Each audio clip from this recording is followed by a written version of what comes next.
जिस व्यक्ति का शरीर, आंखें या अंग किसी के लिए दान दिए जा रहे हैं या मेडिकल कॉलेज में डोनेट किया जा रहा है, उसके लिए उन परिवार के लोगों की रजामंदी होनी आवश्यक होती है। अब तक आपने ऐसी कितनी लावारिस लाशें होंगी जो आपने जिनका अंतिम संस्कार किया है? हम लोग महीने में एक बहुत दर्दनाक दृश्य अभी कुछ समय पहले हमको देखने को मिला कि किसी ने केवल एक दिन की छोटी बच्ची को नाले में फेंक रखा था। यहीं बुलंदशहर नगर में ही सम्राट होटल के पास हरिद्वार से उसको बहला फुसला करके ले आया था। उसके साथ एक 3.5 साल का छोटा बच्चा था। उसे अपने गांव कुरली ले आया। वहां कई दिनों तक उसका शारीरिक शोषण किया, उसका रेप किया और कुछ दिनों के बाद में उसको जान से मारकर वहीं गौशाला अपने आपका मिशन एक चीज और करता है कि जैसे नेत्रदान और अंगदान, देखो इस चीज को ना एक अलग सा मानते हैं। हाँ। कि घर वालों को अगर आप बोलोगे ना अपने को कि भाई मैं मतलब मेरे मरने के बाद मेरी आंखें जो है दान दे दी जाएंगी। हाँ, समस्याओं का भी उन्हें सामना करना पड़ता है। कहीं बारिश हो रही है, कहीं धूप गर्मी है, कहीं ठंड का मौसम है। इस तरह के मौसम का सामना करते हुए चलते हैं। तो हम लोग उनके घावों पर, जख्मों को मरहम लगाकर, ड्रेसिंग करके, मालिश करके, ट्रीटमेंट करके उनके शारीरिक कष्टों को दूर करने का प्रयास करते हैं भोले बाबा की कृपा से। सर कोरोना के काल में भी सर ने बहुत सेवाएं दी हैं, और उसके बारे में बताओ कि आपने क्या कैसे सेवा दी, और उस टाइम पे ऑक्सीजन की भी कमी थी, लोगों को सिलेंडर्स, वो चीजें बताओ। एक बार उस टाइम पे तो बिल्कुल भी नहीं मिल रही थी। किसी भी ब्लड ग्रुप के पेशेंट के लिए ब्लड, प्लेटलेट्स, प्लाज्मा, इन सब की आवश्यकता होती है।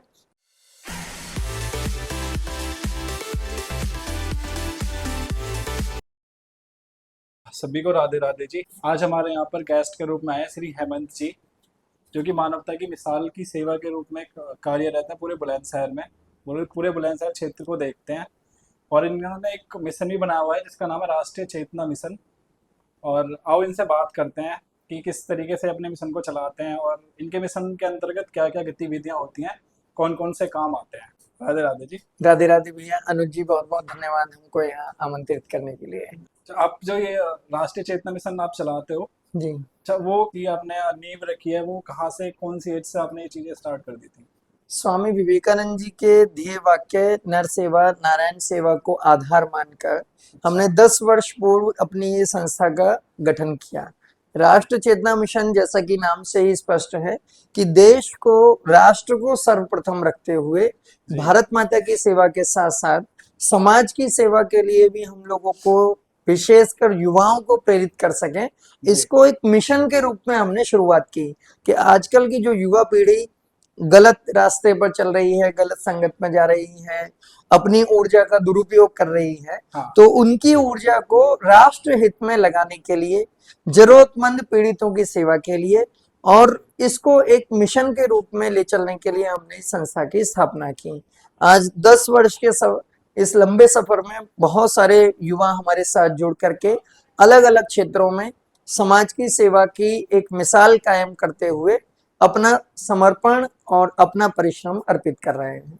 और मैंने एक चीज और सुनी है आपके बारे में कि कहीं पे किसी को ब्लड की जरूरत होती है, प्लेटलेट्स की जरूरत होती है, हाँ जी। तो आपने मतलब एक ग्रुप भी बनाया हुआ है व्हाट्सएप पे भी, और हाँ। आप इंस्टाग्राम के पेज के उससे भी आप उनको मतलब बताते रहते हो कि भाई अगर कहीं पे किसी को ब्लड की जरूरत है, तो मतलब वो आपसे कैसे कांटेक्ट में आए, कैसे आपको कांटेक्ट कर सकते हैं जिसको किसी को भी ब्लड की जरूरत है, प्लेटलेट्स की जरूरत है? तो हम लोग लगातार कई वर्षों से चूंकि सामाजिक क्षेत्र में सक्रिय हैं, तो सामाजिक क्षेत्र में लगातार सक्रियता और कार्य करने के कारण ईश्वर की कृपा से सब लोगों से पहचान, सम्मान, परिचय, संपर्क ऐसा बन गया है कि अब कभी भी किसी को भी कहीं भी आवश्यकता होती है, किसी हॉस्पिटल में, किसी शहर में, किसी भी ब्लड ग्रुप के पेशेंट के लिए ब्लड, प्लेटलेट्स, प्लाज्मा, इन सब की आवश्यकता होती है, तो हॉस्पिटल के स्टाफ के द्वारा या वहाँ पेशेंट की फैमिली में जब सब लोग एक दूसरे से कांटेक्ट करते हैं कि ब्लड की जरूरत है, तो कहीं ना कहीं से कोई ना कोई उन्हें निश्चित रूप से हमारे बारे में सूचना दे देता है।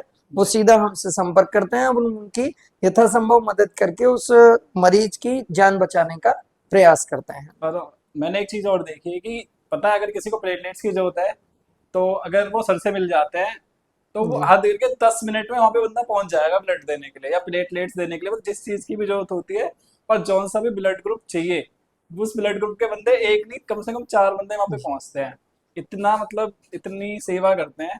और मैंने एक चीज और सुनी है आपके बारे में कि आपने एक एम्बुलेंस भी चलाई हुई है जो हाँ, कि गायों के लिए। एनिमल और रेस्क्यू के लिए चलती है। कोई भी बेसहारा बेजुबान गाय, जी, बैल, सांड, बंदर, हाँ, कुत्ता, कोई भी बेसहारा जीव जंतु पशु जी, कहीं रोड एक्सीडेंट हो जाए, सड़क दुर्घटना में बीमार घायल हो जाए, हाँ, एक्सपायर हो जाए, बिजली के खंभों से बंदरों को करंट लग जाता है, जी, बिल्कुल, हाईवेज पर गाय बैल टकरा जाते हैं, रेलवे ट्रैक पर दुर्घटनाएं हो जाती हैं, सड़कों के किनारे जो नाले या जो साइड में गड्ढे इस तरह के हाँ, सीवर टैंक वगैरह होते हैं उनमें कई बार पशु गिर जाते हैं। जी, बिल्कुल, तो बिल्कुल, उनको रेस्क्यू करने के लिए पूरी टीम हमारी परमानेंट 24 घंटे तत्पर रहती है। उसके लिए एक एनिमल एम्बुलेंस है, रेस्क्यू टीम है, वो 24 घंटे तैयार रहते हैं। कभी भी कहीं भी सूचना आती है तो हम लोग प्रतिदिन ऐसे 10 से 12 केस अटेंड करते हैं बुलंदशहर और आसपास के क्षेत्र में। कहीं घायल है, बीमार है, उनको ड्रेसिंग कर रहे हैं, इंजेक्शन कर रहे हैं, ट्रीटमेंट कर रहे हैं, टांग टूट गई है तो प्लास्टर चढ़ा रहे हैं, ड्रिप लगा रहे हैं। हाँ, इस तरह का सेवा कार्य निरंतर हमारा ये चलता रहता है। तो हमारी संस्था राष्ट्रीय चेतना मिशन के 18-20 इस तरह के सेवा प्रकल्प चलते हैं, अच्छा, जिनमें से मैं आपको अगर प्रमुख रूप से बताऊं तो पहला हाँ, आपने बताया रक्तदान का, हम जी, जी, 24 घंटे कभी भी ब्लड की व्यवस्था के लिए तैयार रहते हैं। दूसरा पशुओं की सेवा के लिए है। जी, तीसरा लावारिस शवों का अंतिम संस्कार। पूरे बुलंदशहर जिले में जितने भी अज्ञात एवं लावारिस डेड बॉडी मिलती हैं, हाँ, इंसानों की भी, बिल्कुल, पशुओं का तो हम करते ही हैं, मैं इंसानों की बात कर रहा हूँ। गंगा जी में बह करके आ जाते हैं, हाँ, नहरों में या रजवाहे में, सड़कों पर घूमने वाले पागल होते हैं, भिखारी होते हैं, जिनका बिल्कुल, कहीं कोई ठिकाना नहीं है, कोई परिवार नहीं है, कोई पहचान नहीं हो पाती है। ऐसे महीने में 18 से 20 अज्ञात लावारिस शवों का अंतिम संस्कार हम लोग सम्मान पूर्वक विधि विधान से करते हैं। और आपको जानकर के बड़ा आश्चर्य होगा कि ये सारे शव बेहद छत बिछत अवस्था में होते हैं। यानी 10-10, 15-15, 20-20 दिन पहले की उनकी मौत हो चुकी मौत हो होती है, चुकी होती है, जी, जिसके बाद में वो पानी में पड़े हुए या कहीं नहर में पड़े हुए या कहीं कूड़े में पड़े हुए सड़ते रहते हैं, कीड़े पड़ जाते हैं, भीषण दुर्गंध होती है। बिल्कुल, और उन अवस्था को देख करके, उसकी संवेदना को, पीड़ा को महसूस करके हम उनको सम्मान पूर्वक चिता शमशान घाट पर लगाकर उनको अंतिम मुक्ति प्रदान करने का प्रयास करते हैं। जी। सर यहाँ पे एक चीज़ आती है कि भई पब्लिक को ये लगता है यार बोल तो देते हैं, है ना? हाँ, कि ऐसा होता है, लेकिन आप एक चीज़ और हमें बताओ कि जैसे कि घर वाले अंतिम संस्कार करते हैं, सेम वैसे करते हो आप भी बिल्कुल बिल्कुल बिल्कुल अंतिम संस्कार, या हाँ। फिर कुछ और चीज़ें? जब भी पुलिस के द्वारा या पब्लिक के द्वारा हमें जानकारी मिलती है तो हम घटनास्थल पर पहुंच करके उन शवों को वहां से उठाते हैं। जी, पुलिस की कार्रवाई लिखा पढ़ी के माध्यम से उसको पोस्टमार्टम के लिए भेजा जाता है। हाँ, पोस्टमार्टम के उपरांत उसे 72 घंटे के लिए मॉर्चरी में रखा जाता है। जी। उन 72 घंटे के दौरान पुलिस आसपास के क्षेत्र में अपनी कानूनी कार्रवाई के माध्यम से उनकी तलाश करने की, पहचान करने की पहचान कोशिश करते हैं। करती है। उनके फोटो वीडियो सभी जगह भेजे जाते हैं।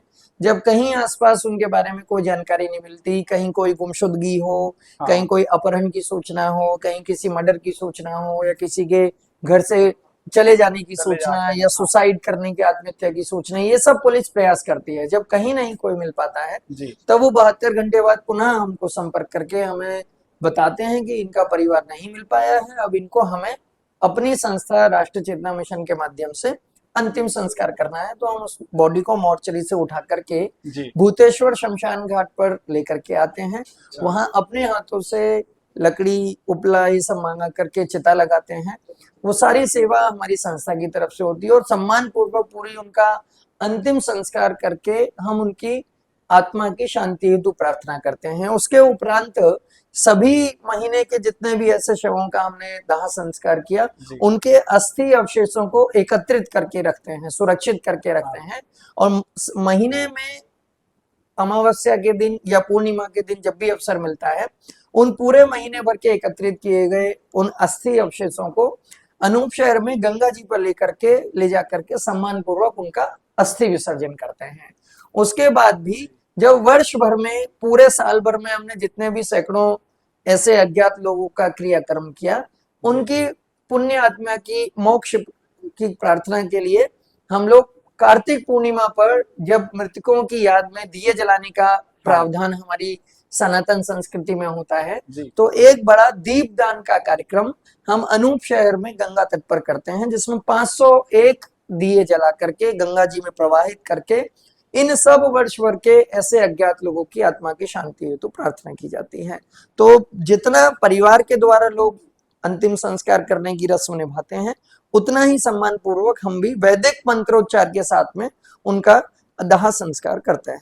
सर, जितनी चीजें आपने बताई है ना, जी इतना एक परिवार नहीं करता होगा। जी और एक चीज भी मैंने आपके बारे में, एक मिशन के बारे में एक चीज और सुनी है जी कि सर आप जो है, जैसे कि किसी की गरीब है, कोई गरीब बच्चे हैं, उन्हें हाँ स्कूली शिक्षा नहीं मिल पाती, जो झोपड़ झुग्गी वाले होते हैं, जी। तो उनको कैसे आप शिक्षा प्रदान बहुत करवाते सारे हैं? विद्यालयों में ऐसे बच्चे पढ़ते हैं जो पारिवारिक कठिनाइयों के कारण या आकस्मिक अकस्मात कोई परिवार में विपदा आ जाती है, जी किसी बच्चे के पिता का देहांत हो जाता है, माता का देहांत हो जाता है, कहीं कहीं तो दुर्भाग्यवश माता पिता दोनों का भी देहांत हो हाँ जाता है।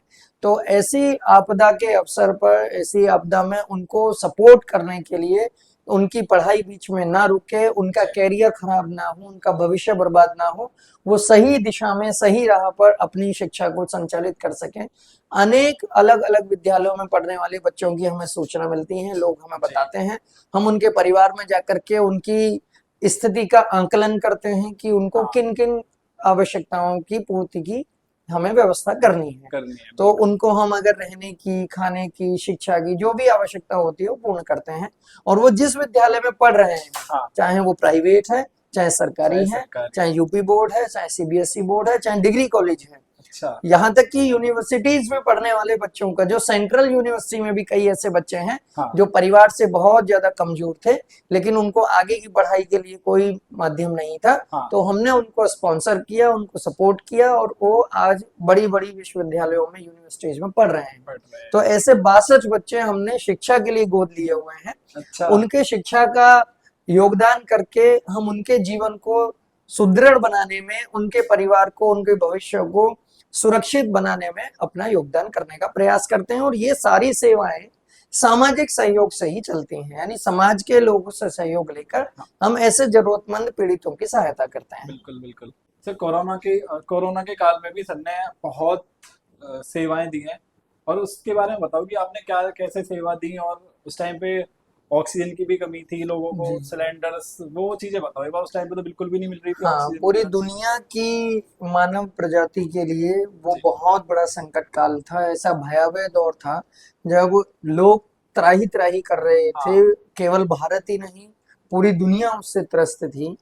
सन 2020 और 21 हाँ ऐसे 2 वर्षों में हम सभी लोगों ने उस कालखंड को देखा है, जिसमें कोरोना, जिसको कोविड-19 का नाम दिया गया था, हाँ उसके आतंक के कारण लोग इतना परेशान थे, दुखी थे, चारों तरफ मौत का मंजर छाया हुआ था। जी अस्पतालों में बेड नहीं थे, वेंटिलेटर नहीं थे, ऑक्सीजन सिलेंडर्स के लिए बहुत मारामारी, हाहाकार मचा हुआ था।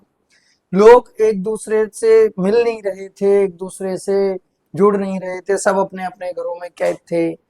कभी लॉकडाउन के कारण, कभी होम आइसोलेशन के कारण, हाँ कभी किसी और परेशानी के कारण सभी लोग एक दूसरे से दूर हो गए थे। बिल्कुल। सोशल डिस्टेंस बहुत ज्यादा बढ़ गया था। बहुत सारे लोगों के रोजगार बंद हो गए थे। हाँ जो दिन भर मेहनत करके कमाने वाले, मजदूरी करने वाले लोग, ठेला लगाने वाले लोग, रिक्शा चलाने वाले लोग, जो जी उनका सब रोजगार चौपट हो गया था। जी सर। तो ऐसे लोगों के लिए भोजन की, राशन की व्यवस्था हमने शुरू की थी। अच्छा।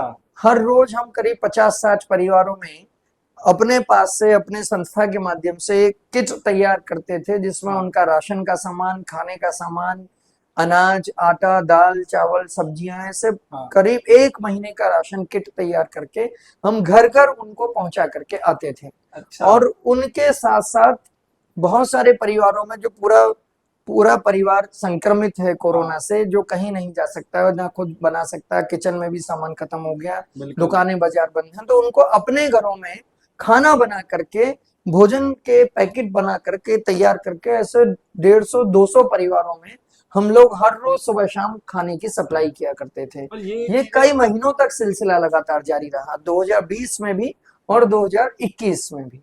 ये दोनों साल आपने ये दोनों चीजें साल करी है। में लगातार हमने बिल्कुल। हजारों लोगों को राशन और भोजन की व्यवस्था की। उस समय एक दौर ऐसा भी चला था हाँ। जब पंजाब, हरियाणा, दिल्ली के बहुत सारे ऐसे मजदूर जो फैक्ट्रीज में काम किया करते थे, फैक्ट्रियां, कंपनियां सब बंद होने के बाद पैदल अपने अपने घरों को आ रहे राज्यों को, थे, अपने बिल्कुल। अपने जिलों को जाने के लिए मजबूर थे, साधन भी कोई नहीं था। हाँ। तो ऐसे हजारों लोग रोज हमारे बुलंदशहर से गुजर रहे थे, तो उनको भी हम भूड़ चौराहा पर और हाईवेज पर कैंप लगा करके खाने के पैकेट, पानी की बोतल, बिस्कुट के पैकेट, दूध की बोतल, हाँ। ये सब पहुंचाते थे। तो मानवता की त्रासदी के समय हमें मानवता की सेवा का सबसे बड़ा अवसर प्राप्त हुआ। तो सर और एक चीज और बताओ, ये चीजें जो आप जी करते हो, ये मतलब जी घर में खाना बना के देना, ये हाँ कोई नॉर्मल काम नहीं है, ये हाँ बहुत ही हिम्मत का काम है। जी जी और एक चीज और बताओ, आप इसके अध्यक्ष हो, तो आपने हाँ एक टीम बनाई हुई है या फिर हाँ, बिल्कुल टीम कैसे वर्क काम से ही करते ये हो आप? सब कार्य संभव हो पाते हैं। हाँ। और हम वास्तव में, जैसा कि आपने कहा कि काम बड़े मुश्किल हैं, हाँ। लेकिन हम भाग्यशाली हैं कि ईश्वर ने हमको इतनी क्षमता प्रदान की, इतनी सद्बुद्धि प्रदान की, इतनी भावनाएं और संवेदनाएं प्रदान की कि हम जी। दूसरे के दुख को, कष्ट को, पीड़ा को, दर्द को दूर करने के लिए अपना कुछ प्रयास कर पाते हैं। और उस कोरोना काल के समय पे ऐसा भी एक बहुत बड़ा दुर्भाग्य का मंजर था जब बहुत सारे लोगों की कोरोना से मौत हो जा रही थी, हाँ। और डर के कारण, भय के कारण बहुत सारे उनके परिवार, रिश्तेदार उनके अंतिम संस्कार तक भी नहीं नहीं पहुंच पा कर रहे रहे थे, थे। बिल्कुल बिल्कुल। यहाँ आपके नजदीक मोतीबाग पे भी एक ऐसा ही परिवार था, और बुलंदशहर में अनेक ऐसे परिवारों में दुर्घटनाएं हुई कि जिनके परिवार के अन्य लोग भी संक्रमित थे, हाँ। और अन्य के अलावा परिवार में, मोहल्ले में, पड़ोस में कोई नहीं आया। तो हमारे कार्यकर्ता पीपी किट पहन करके, जी। पूरा ऊपर से लेकर के नीचे तक कवर्ड होकर के, पीपी किट पहनकर उनके घरों में जाते थे। एम्बुलेंस में उनके डेड बॉडीज को उनके बेडरूम से निकाल कर पूरा पैक करके, उनको टेपिंग करके प्लास्टिक में पैक करके एम्बुलेंस में जल रखते थे, और उनको फिर शमशान घाट पर जाकर सम्मान पूर्वक अंतिम संस्कार कराते थे। जी। उनके परिवार के सभी लोगों को वीडियो कॉल पर उनके अंतिम दर्शन कराए जाते तो थे। ये चीजें भी ऐसे करिए। 150-200 ऐसे लोगों के हमने अंतिम संस्कार किया जिनका परिवार तो था, हाँ। लेकिन कोई भी उनके साथ आने को तैयार नहीं था, कोई शमशान घाट तक सर उन्हें ले एक जाने चीज है, को तैयार अपने नहीं परिवार, ये वाली चीजें फर्स्ट टाइम पे हुई है पूरे देश के जी लिए, पूरे विश्व के लिए। ये चीज अलग ही थी कि जी भाई जी जिसने अपने परिवार के बंदे को, जिससे वो सबसे ज्यादा देखो परिवार में हाँ, सबसे आप इक्वल प्यार बिल्कुल करते हो, है ना? बिल्कुल बिल्कुल। अभी कोई मतलब किसी को एक्सपायर हो जाता है, कोई ऐसा हो सकता है कि कोई ना जाए, ऐसा भी नहीं, मंजर आया। बिल्कुल और बिल्कुल, उस चीज को वो आपने खुद वीडियो में, अपनी जान के डर डर की की वजह वजह से, से, हाँ, हाँ। क्योंकि परिवार के, जो खुद के, जैसे मानिए कि मेरे किसी परिवार के रिश्तेदार की सूचना मिली, और हाँ। मैं अगर वहां जाने की इच्छा भी व्यक्त करूंगा, तो खुद मेरा परिवार वहां नहीं जाने नहीं देगा। जाने भाई देगा। हमारे माता पिता, बच्चे, पत्नी, ये सब लोग चिंता करेंगे कि कहीं आपको भी आपको इन्फेक्शन दिक्कत ना ना हो हो जाए। जाए। हाँ। सर एक चीज और बताओ, जैसे आप ये सारी चीजें ऐसी हैं कि भगवान के दूत की तरह आप काम करते हो, जी है जी ना? जी आप कोई सी भी, आप जो सारी चीजें, प्लेटलेट्स देना है, किसी जी गाय का अंतिम संस्कार करना है, किसी हाँ लावारिस लाश का अंतिम संस्कार करना है, और आपने कोविड के टाइम पे बहुत सारी चीजें करी हैं। तो जी आपको कभी इस चीज का ये लगा है कि आप कभी मतलब अपने अपनी लाइफ में, देखो सुगत तो चीजें होती होती हैं, मतलब आप जी संतुष्ट तो हो इस चीज से, हाँ जी हाँ, है ना? आत्मसंतुष्टि बहुत मिलती है। कई लोग पूछते हैं कि तुम ये सब दिन भर भागते दौड़ते रहते हो हाँ। पागलों की तरह, तुम्हें क्या मिलता है? क्या मिलता है? तो हमें ईश्वर की साधना का सबसे बड़ा वो परिणाम मिलता है जिसके लिए भगवान ने भी ये कहा है कि किसी दुखी, पीड़ित, शोषित, जरूरतमंद, परेशान प्राणी की सेवा ही ईश्वर की सबसे बड़ी आराधना है। बिल्कुल, ये वाली चीज। हम हाँ। मंदिरों में, कीर्तन में, जागरण में, तीर्थ यात्राओं में, सभी में विश्वास करते हैं, सब में हम लोग आस्था रखते हैं, जी। लेकिन उन सब के साथ साथ ये ऐसे लोगों की सेवा सहायता सर्वोपरि है जो सर्वोपरि है, बिल्कुल दर्द सर, से ये चीज परेशान तो है। है, कष्ट से तड़प रहे हैं। अगर आप उनको उन कष्टों से मुक्ति प्रदान करते हैं तो वो भगवान की सबसे बड़ी पूजा है। सबसे बड़ी पूजा है, चाहे आप मंदिर मत जाओ, अगर किसी ऐसे जी बंदे की आप सहायता कर दोगे ना, हाँ जी तो वो बहुत चीज है हाँ, अच्छी। बिल्कुल, उनकी जो दुआएं मिलती हैं, जो बिल्कुल। वो बड़े भावुकता के साथ, आंसुओं के साथ, अपनी अंतरात्मा से हमें आशीर्वाद देते हैं, तो जी। उसको देख करके हमको वास्तव में इतना ऊर्जा मिल जाती है, इतनी ताकत मिल जाती है, और हमको संतुष्टि मिलती है कि हम बिल्कुल सही रास्ते पर सही सही काम रास्ते कर पर रहे सही हैं। काम कर हमें रहे इसी पर आगे और बढ़ना चाहिए। लोग इतना मान, सम्मान, आदर, सत्कार देते हैं, तो उससे हम सभी लोग भरपूर उत्साहवर्धन हम लोगों का होता है। हैं। जी जी।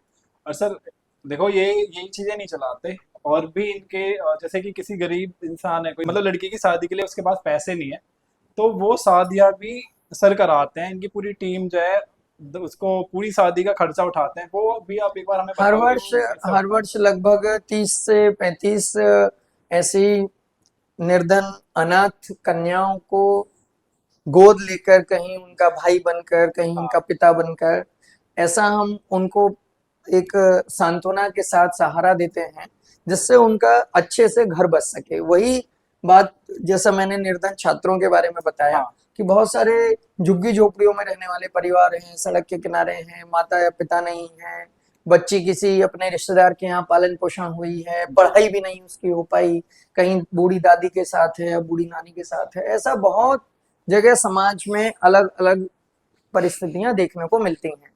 तो हम उनके घर परिवार में जाकर के उनकी स्थिति को भी देखते हैं। परिवार के द्वारा उनका रिश्ता फिर तय किया जाता है। हाँ। शादी की जो भी अरेंजमेंट होती है वो हम लोग करते हैं। उनके सब लोगों के भोजन की व्यवस्था, घर गृहस्थी के जी। संचालन के लिए उनका सारा फर्नीचर का सामान, इलेक्ट्रॉनिक्स का सामान, अच्छा। बर्तन, कपड़े, ये सब हम लोग तो जैसे सामाजिक एक सहयोग नॉर्मल से शादी प्रोवाइड होती है, करते आप हैं। सारी चीजें पूरा करते पूरा हैं? सब कुछ, सारा इंतजाम ऐसा ही करते हैं।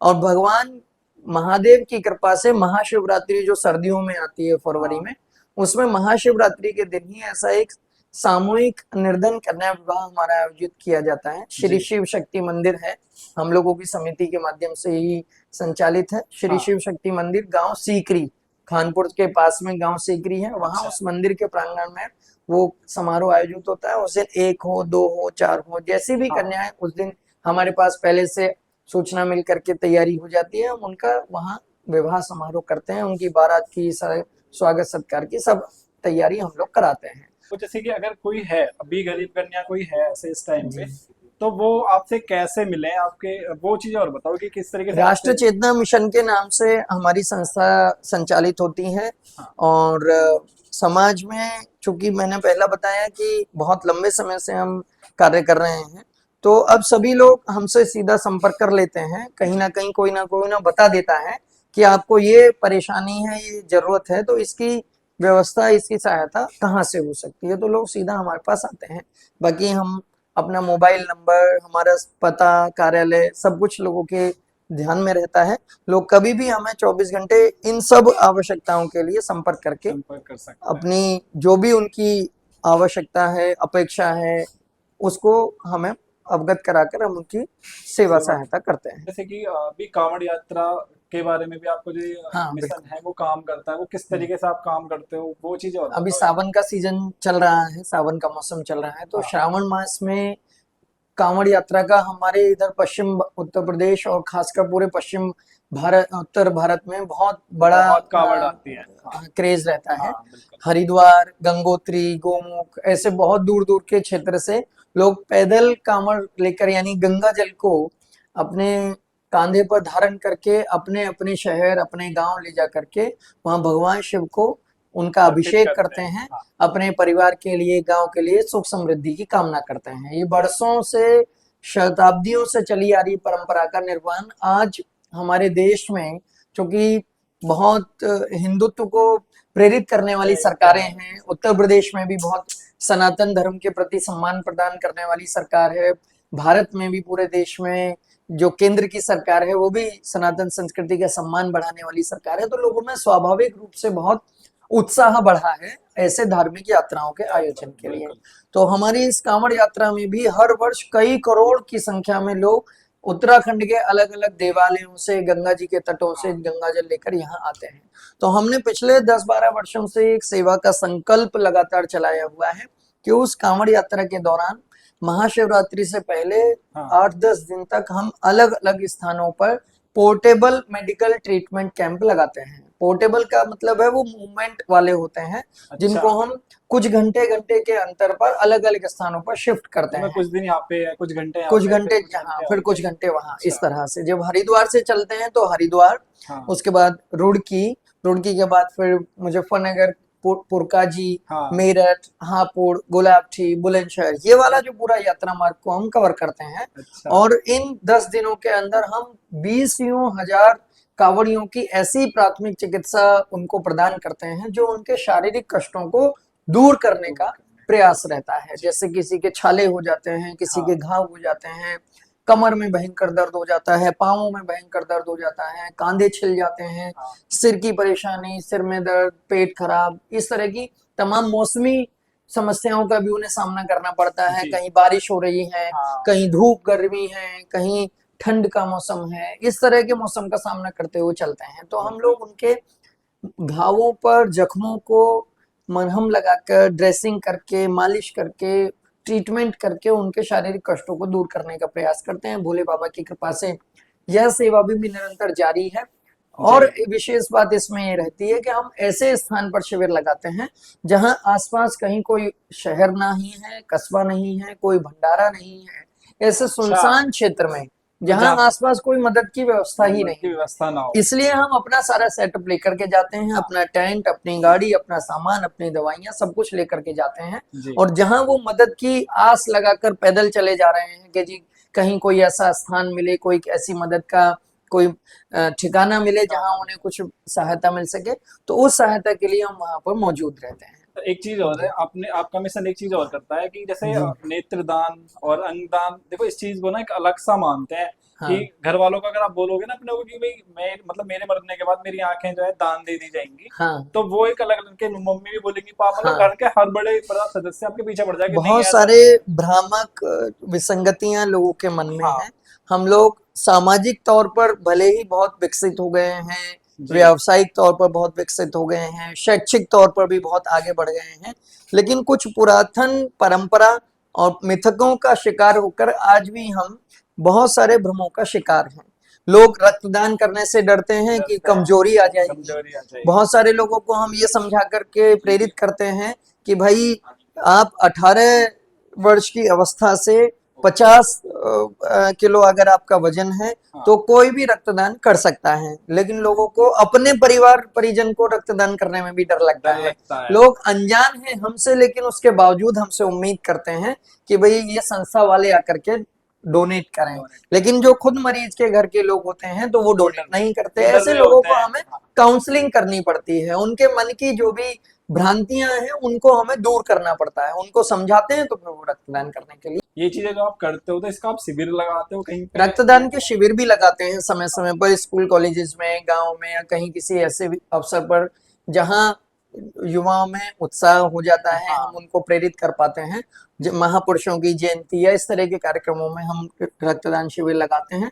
उनमें स्वैच्छिक रक्तदान करने के लिए लोगों का आह्वान करते हैं और रक्तदाता वहां आकर के रक्तदान करते हैं। जी इसके अलावा नियमित रूप से किसी भी हॉस्पिटल, किसी भी पेशेंट के लिए प्रतिदिन 10 से 12 कॉल हमको अटेंड करनी होती हैं, जी जहां हम ब्लड, प्लेटलेट्स, प्लाज्मा के लिए अपने कार्यकर्ताओं को भेज करके निशुल्क उनकी सेवा निःशुल्क, सहायता करते हैं। बिल्कुल निःशुल्क होती है ये वाली सारी चीजें, जी है ना। और एक चीज और सर, एक चीज और जी बताओ, जैसे कि ये अंगदान और हाँ, वो नेत्रदान, नेत्रदान अंगदान वाले विषय पर ही मैं आ रहा है हूँ। ना। जी महर्षि दधीची जिन्होंने अपने शरीर के अस्थियों को अर्पित कर दिया था अपने जीवित अवस्था में, तप के बल पर, जब देव और दानवों का संग्राम हो रहा था, हाँ महाराज इंद्र को एक ऐसे अस्त्र की आवश्यकता थी जो दानवों को परास्त कर सके। तो तपोबल के बल पर हाँ महर्षि दधीची के शरीर में इतनी शक्ति थी कि वो वज्र के समान, जो ये उदाहरण दिया जाता है कि कि वो वज्र, उसको राक्षसों को हरा सकता था। जी तो जी महाराज इंद्र ने उन महात्मा जी से यानी महर्षि दधीची से प्रार्थना की कि हमें आपकी शरीर की अस्थियां चाहिए। अब मैं विषय पर आ रहा हूँ कि लोग रक्तदान करने से डरते हैं, उन्होंने पूरा शरीर दान शरीर कर दान दिया, कर दिया, शरीर बिल्कुल। की अस्थियां दान कर दी कि इस सृष्टि की रक्षा होनी चाहिए। हाँ उस वज्र के माध्यम से, उस वज्र शस्त्र के माध्यम से राक्षसों को हराया गया। तो उन्हीं को आदर्श मानकर दधीची देहदान समिति की स्थापना हुई 28-30 वर्ष पहले। हाँ दिल्ली से प्रारंभ हुई संस्था पूरे देश भर में काम कर रही है। हम लोग भी राष्ट्रीय चेतना मिशन के माध्यम से दधीची देहदान समिति के साथ जुड़े हैं।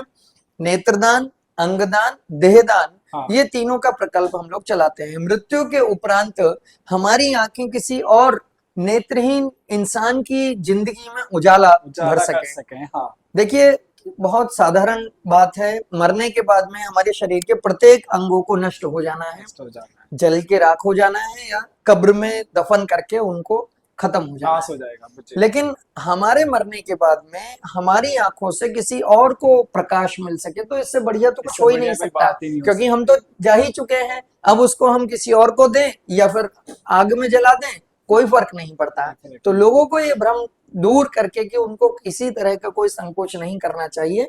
हमारी ये दो आंखें हमारी मृत्यु के बाद दो अलग अलग लोगों को दी जा प्रकाश सकती हैं। कर सकती हैं, दी जा सकती हैं, हाँ। दो लोगों को।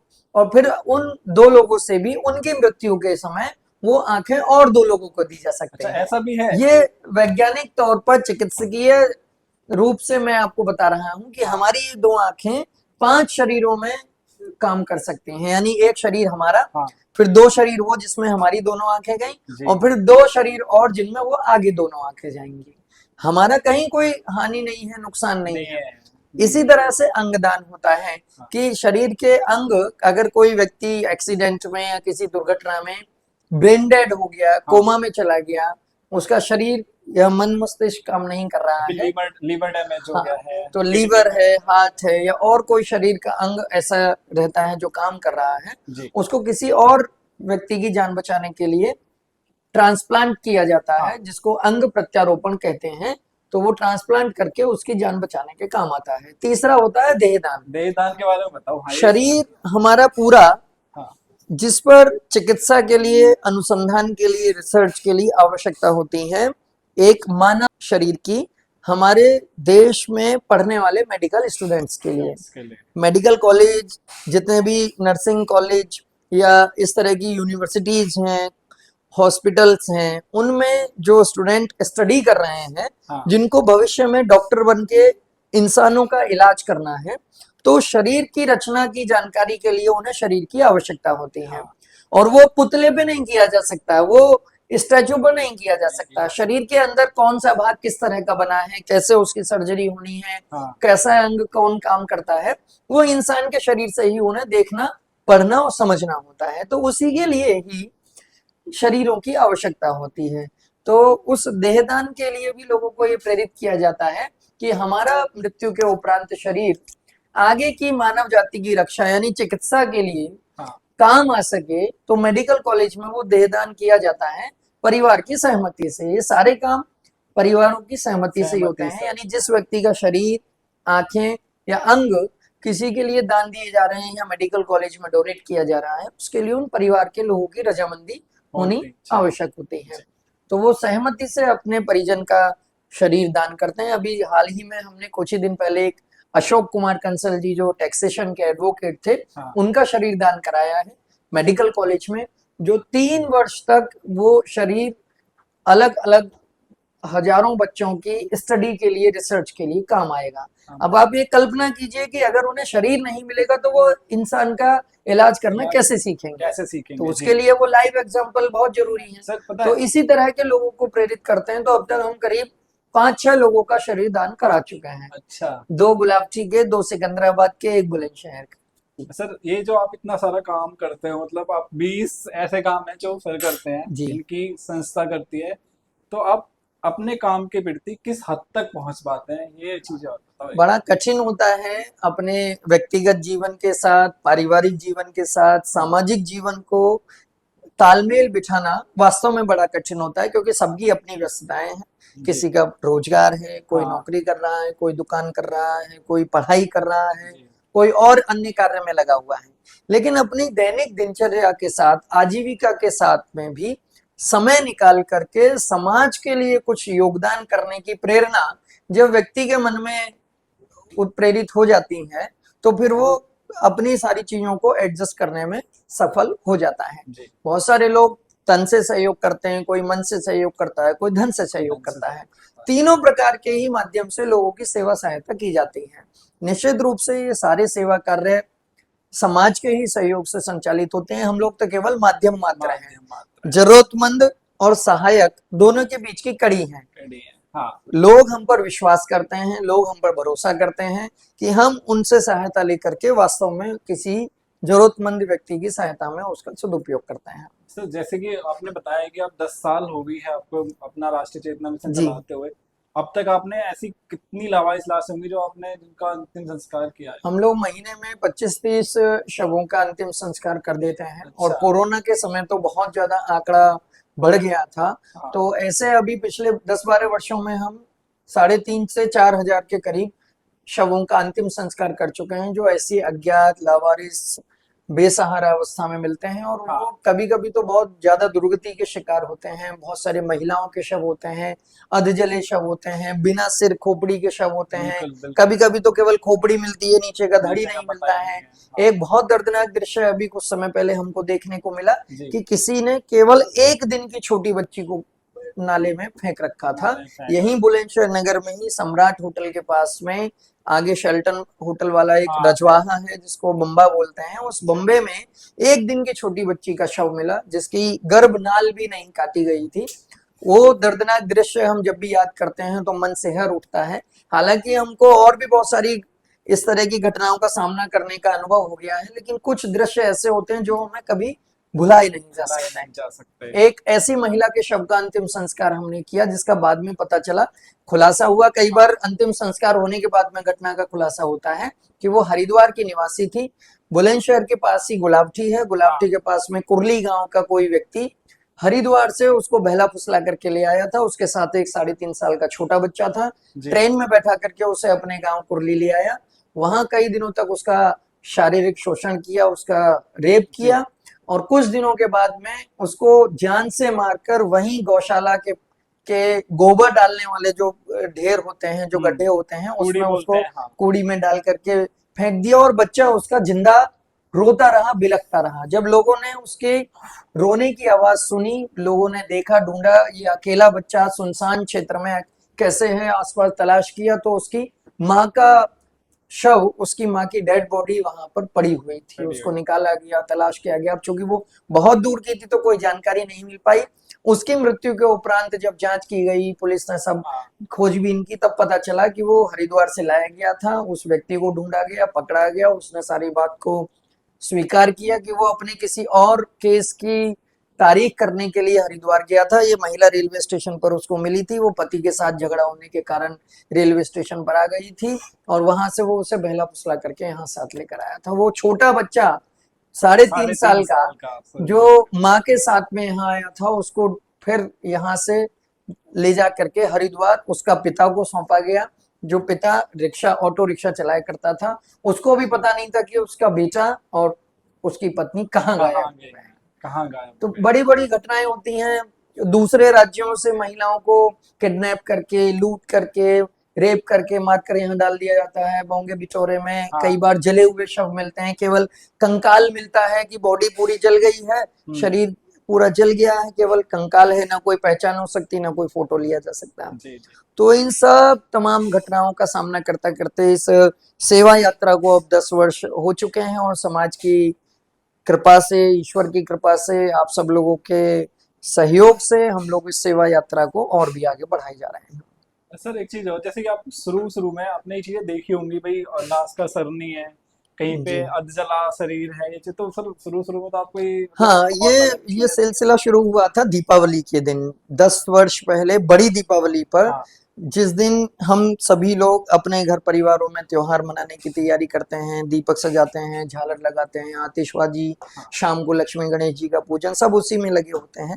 तो इस अंतिम संस्कार वाली सेवा की शुरुआत बड़ी दीपावली से ही हुई। अच्छा। बड़ी दिवाली वाले दिन हम भी उस समय बाजार में अपने घरेलू कामों में लगे हुए थे। हमको खुर्जा पुलिस ने संपर्क किया हाँ। कि आप लोगों इस तरह की सेवा सहायता बहुत सारे मानवता की रक्षा के लिए करते हैं, तो हमारे पास 2 ऐसे अज्ञात शव हैं जिनकी पहचान नहीं हो पाई है, क्या आप इनका अंतिम संस्कार करने में हमारी कोई मदद कर सकते हैं? तो ईश्वर का आदेश समझ करके हमने उसको स्वीकार किया कि शायद जब कहीं कोई नहीं मिला है तो इन्होंने हमें संपर्क किया है, और उम्मीद के साथ संपर्क किया है कि हम इन बेसहारा दुर्भाग्यशाली लोगों की लाशों का सम्मान पूर्वक अंतिम संस्कार कर सकेंगे। तो उस दिन से वो सिलसिला शुरू हुआ, जो आज तक निरंतर जारी है। और उस दिन के बाद से हमेशा ये इत्तेफाक हमारा रहा है कि कोई भी त्योहार, यहाँ तक कि होली, दीपावली, दशहरा, जन्माष्टमी, शिवरात्रि, रक्षाबंधन, कोई भी पर्व त्योहार हमारा ऐसा खाली नहीं जाता कि जब सब लोग अपने घरों में अपने परिवार के साथ आराम से त्योहार रह मना रहे रहे होते हैं। हैं और हम लोग शमशान घाट में उस समय किसी न किसी अंतिम संस्कार की सेवा में लगे हुए थे हैं। आज मैं आपको कल का ही उदाहरण बता रहा हूँ। हाँ जी। कल गणेश चतुर्दशी का दिन था। तमाम जगह धूमधाम के साथ भगवान गणेश जी की यात्राएं निकल रही थी। गणेश विसर्जन के लिए सब लोग जा रहे थे और हम लोग खुर्जा से आगे थाना अरनिया क्षेत्र में हाँ हाईवे पर मिले हुए एक ऐसे मानसिक विक्षिप्त व्यक्ति के शव का अंतिम संस्कार कर रहे थे जो पागलपन की अवस्था में किसी वाहन से टकरा करके दुर्घटना का शिकार हुआ, जिसकी मौत हो गई थी। 35-40 वर्ष का बड़ा हष्ट पुष्ट हट्टा कट्टा कोई नौजवान था। उसका कोई पता कहीं नहीं चल पाया। पुलिस उसको लेकर के हमारे पास में सूचना किया तो हम लोग कल ही उसका अंतिम संस्कार अपने हाथों से किए हैं।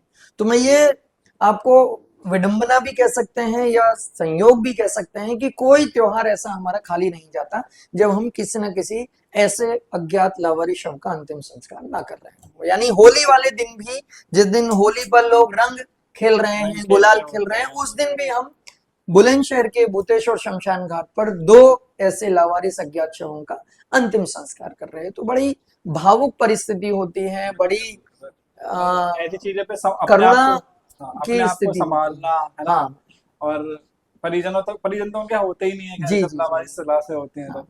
और पुलिस भी आपकी सहायता करती है इन पुलिस चीजों में। हमको सूचित करती है, पुलिस हमको बताती है, पुलिस मौजूद होती है। हाँ पुलिस भी इस पूरे घटनाक्रम का पूरा अपने पास रिकॉर्ड रखती है। जी। हम भी अपने पास में पूरा रिकॉर्ड रखते हैं जिससे कि अच्छा। भविष्य में उसको सुरक्षित रखा जा सके। कई बार बाद में उनके परिजनों की जानकारी मिलती है तो उनको वो फोटो वीडियो सब चीजें दे दी जाती हैं जब आप वो कि सारी चीजें बना के रखते हो। हाँ हाँ हाँ, पूरा वीडियोग्राफी होती है, पूरी फोटोग्राफी होती है, पूरा ऑनलाइन और पेपर दोनों तरह से उनका रिकॉर्ड रखा जाता है। हाँ वो उनके सुपुर्द कर दिया जाता है। पुलिस भी जो सुरक्षित रखती है, पुलिस के पास उसके कपड़े, डीएनए, इस हाँ तरह की सारी चीजें होती हैं, वो पुलिस उनको सौंप देती है।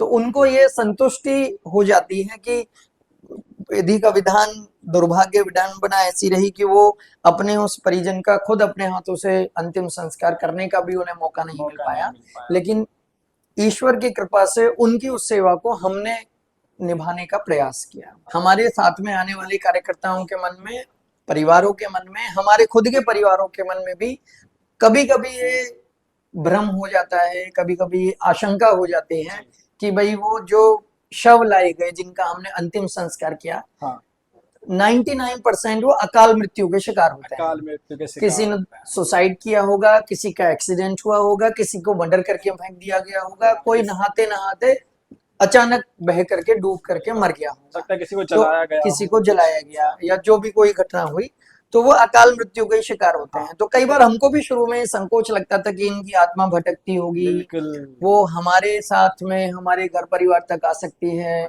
हमारे परिवार को कोई नुकसान पहुंचा सकती है या हम लोगों को कोई नुकसान पहुंचा सकती है। लेकिन फिर से मैं वो ईश्वरीय दैवीय कृपा और चमत्कार ही कहूंगा कि किसी भी प्रकार की ऐसी कोई दुर्घटना हमारे किसी भी कार्यकर्ता के परिवार में कभी नहीं हुई कि किसी के घर पर कोई ऐसी भटकती हुई आत्मा आई हो या किसी ने हाँ कोई नुकसान पहुंचाया हो। ये क्योंकि हम अब काम अच्छा आत्मा कर के साथ में वो काम कर रहे काम हैं, कर रहे हैं। हम उसको परमात्मा मान करके अपनी आत्मा के साथ उसकी सेवा कर रहे हैं, उसकी मुक्ति का माध्यम कर रहे हैं। हमने कई बार मन में हमारे भी ऐसा आया तो हमने कई आध्यात्मिक संतों के साथ इस विषय पर चर्चा की, कुछ धर्म गुरुओं से भी बातचीत की, तो उन्होंने बोला कि इस विषय पर आप बिल्कुल निश्चिंत रहिए, अगर उनकी आत्मा वहां होगी भी हाँ तो आपको देख करके तो वो और ज्यादा आशीर्वाद दे करके जाएगी कि जी उनकी बिल्कुल। लाश को, उनकी देह को जब कोई उठा नहीं रहा था, कोई देख नहीं रहा था, कोई परिवार उनका मिल नहीं रहा था, ऐसे सड़े गले उन शवों की दुर्गति को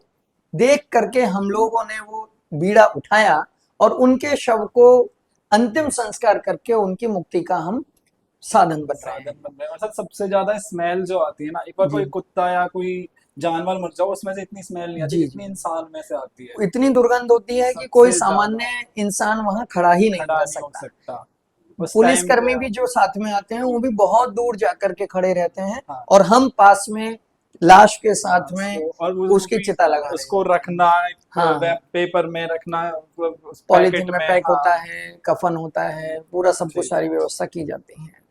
सर बस सब ईश्वरीय आराधना है, उसको निभा रहे सर हैं। आप नौजवानों को क्या कहना चाहोगे कि भी जैसे रक्तदान के जी लिए, नेत्रदान के लिए एक बार उन्हें प्रेरित करो, बताओ कि बिल्कुल, भी उन्हें मैं क्या करना अपनी चाहिए। संस्था राष्ट्र चेतना मिशन के माध्यम से, आप सभी दर्शकों के माध्यम से, भाई अनुज जी के इस यूट्यूब चैनल के माध्यम से आपको यही अपील और संदेश देना चाहूंगा कि अपनी चिंता, अपने परिवार की चिंता, अपने घर की, कारोबार की चिंता तो हर कोई करता है, जी बिल्कुल। लेकिन ईश्वर ने इतनी सारी लाखों करोड़ों योनियों में से हमको मनुष्य का रूप दिया है हाँ दूसरों की चिंता करने के लिए, दूसरों की सेवा करने के लिए। अपने चिंता तो पशु भी कर रहे हैं, पशु जानवर भी भी कर कर रहे हैं, अपना घर गृहस्थी भी बना रहे हैं, वंशावली भी बढ़ा रहे हैं, खाना पानी सब कर रहे हैं, लेकिन हम इन सब कार्यों के साथ साथ किसी दूसरे व्यक्ति, पशु, प्राणी की मदद कर सकें तो इससे बड़े हमारे जीवन की धन्यता कुछ नहीं हो कुछ भी सकती। नहीं है। तो इसीलिए मेरा आग्रह और अपील है, किसी भी रूप में आप किसी भी व्यवसाय में, किसी भी क्षेत्र में, कहीं भी रहते हैं, जब भी कभी किसी की सहायता करने का मौका मिले, कहीं सड़क पर यात्रा करते समय, किसी को रक्तदान की आवश्यकता पर, या कहीं कोई भी ऐसी जानकारी आपको मिले, निसंदेह, निसंकोच होकर के, ईश्वर को साक्षी मान करके उनकी मदद कीजिए। भले ही आपको कहीं से धन्यवाद मिले या ना मिले, कोई आपको आभार व्यक्त करे या ना करे, बिल्कुल। आपको आत्मसंतुष्टि होनी चाहिए कि आज आपने किसी की मदद की, किसी का भला किया, तो वो ईश्वर के लिए किया है। ईश्वर की सबसे बड़ी पूजा और साधना यही है। यही है सर। स्वामी विवेकानंद जी ने कहा, नर सेवा नारायण सेवा। आप प्राणियों की सेवा कीजिए, वही नारायण यानी ईश्वर की सेवा है। हम लोग अपनी सनातन संस्कृति को पालन करते हुए अपने इस देश को, भारतवर्ष को पुनः विश्व गुरु बनाएंगे, देश की एकता, अखंडता और स्वाभिमान की रक्षा करेंगे। इसी आशा और विश्वास के साथ में आप सभी को बहुत बहुत धन्यवाद और शुभकामनाएं। और अंत में एक और सूचना आपके लिए, हमारी संस्था राष्ट्र चेतना मिशन से जुड़ने के लिए, हाँ हमारे सर, इन सेवा कार्यों में अगर सहभागी अगर बनने सर के से लिए। कोई जुड़ना चाहता है ये पॉडकास्ट देख के भी, और किसी का मन में भी जैसे बहुत से दान होते हैं, है ना, किसी को सर को मतलब दान देना है, इनकी कमेटी को दान देना है, तो वो कैसे आपसे कनेक्ट करे, कैसे आपसे मिले, वो चीजें और बताओ एक बार। हमारी संस्था राष्ट्र चेतना मिशन के इन सब सेवा कार्यों में प्रत्यक्ष सहभागी बनने के लिए आह्वान मैंने अभी भी किया, आपसे फिर से दोहराता हूं कि जी। आप संभव हो सके तो इन सब कामों में शारीरिक रूप से योगदान करके खुद मौजूद रह करके करें। हाँ फिर भी समय का अभाव है या बाहर हैं, दूर नहीं कर पाते हैं, तो सोशल मीडिया से हमारे साथ सबसे पहले तो कनेक्ट हो सकते हैं। Rashtra Chetna mission, RASHTRA space CHETNA space MISSION, जी। राष्ट्र चेतना मिशन के नाम से इंस्टाग्राम पर, फेसबुक पर, यूट्यूब पर हम लोग उपलब्ध हैं। आप वहां से कनेक्ट होजिए, उनको फॉलो सब्सक्राइब कीजिए। साथ ही हमारे इंस्टाग्राम पेज पर हमारे संस्था के सेवा कार्यों के विवरण के साथ में हमारे बैंक अकाउंट का QR कोड भी संलग्न है। उसको स्कैन करके आप हमारे इन सब सेवा कार्यों में आर्थिक सहयोग करके अपार पुण्य के भागी बन सकते हैं। तो एक बार पुनः आप सभी से मेरा अनुरोध है, भाई अनुज जी के इस YouTube चैनल को अधिक से अधिक संख्या में फॉलो करें, सब्सक्राइब करें, शेयर करें, जिससे कि ये समाज के प्रति जन जागरण अधिक से अधिक लोगों तक पहुंच सके। धन्यवाद। धन्यवाद जी।